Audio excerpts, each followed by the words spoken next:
Assalamualaikum warahmatullahi wabarakatuh. Saya Musrifatul Hasanah.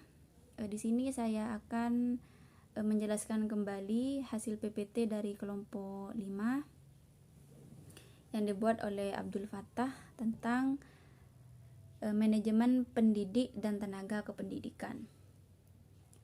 Yang pertama yaitu pokok pembahasan yang akan dibahas, pengertian manajemen pendidikan dan tenaga kependidikan, kemudian kedudukan pendidik dan pandangan Islam. Yang ketiga, karakteristik sumber daya manusia pendidik Islam dalam Al-Quran.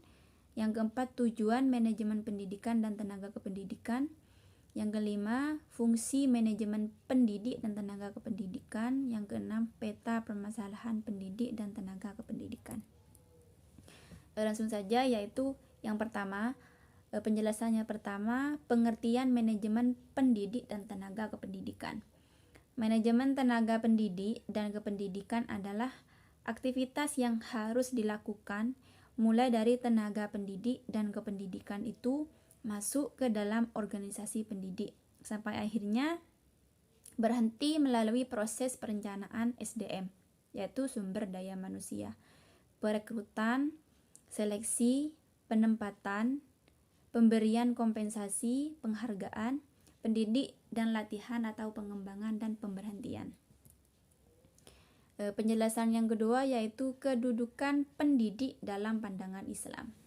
Agama Islam memposisikan guru atau pendidik pada kedudukan yang mulia. Para pendidik diposisikan sebagai bapak ruhani, yaitu spiritual father bagi anak didiknya.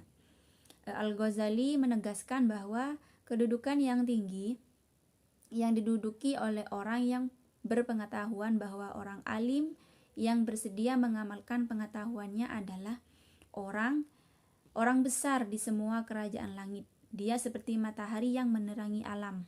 Ia mempunyai cahaya dalam dirinya seperti minyak wangi yang mengharumi orang lain karena ia memang wangi.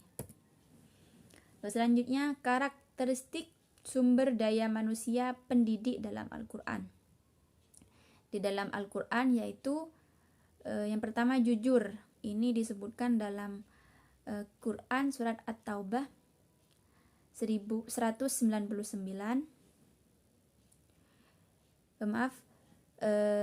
Disebutkan di Quran surat At-Taubah pada ayat 119. Kemudian sabar di Quran surat Al-Anfal ayat 46, kemudian berwibawa Al-Anbiya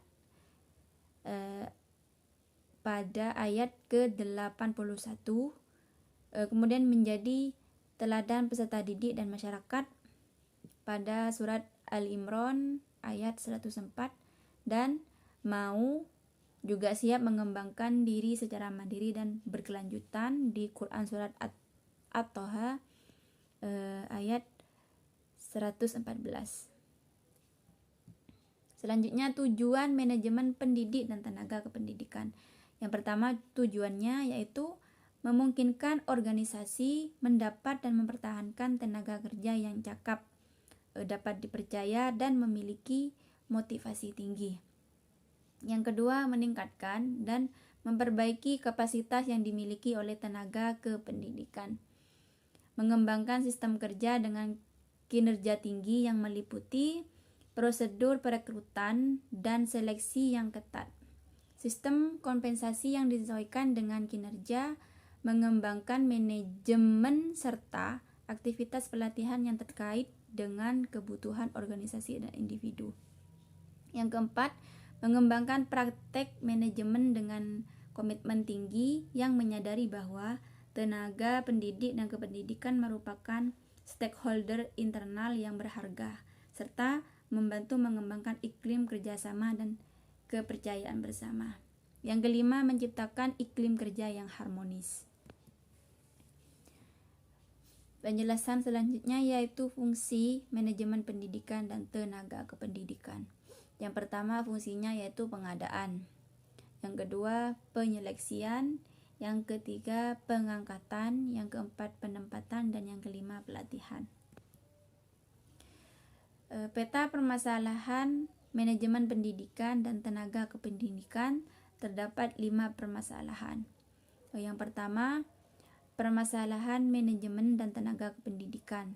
Ini di pendidik, yaitu kesejahteraan tenaga pendidik dan tenaga pendidikan, dan juga penilaian dan pengawasan kinerja. Kemudian di tenaga kependidikan, yaitu penempatan dan distribusi tenaga pendidik dan tenaga kependidikan.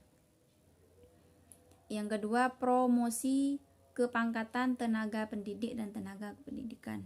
Yang ketiga, mutasi fungsional dan struktural. Baik, mungkin hanya itu saja yang bisa saya sampaikan terkait dengan PPT dari kelompok 5, manajemen pendidik dan tenaga kependidikan. Kurang lebihnya mohon maaf. Wassalamualaikum warahmatullahi wabarakatuh.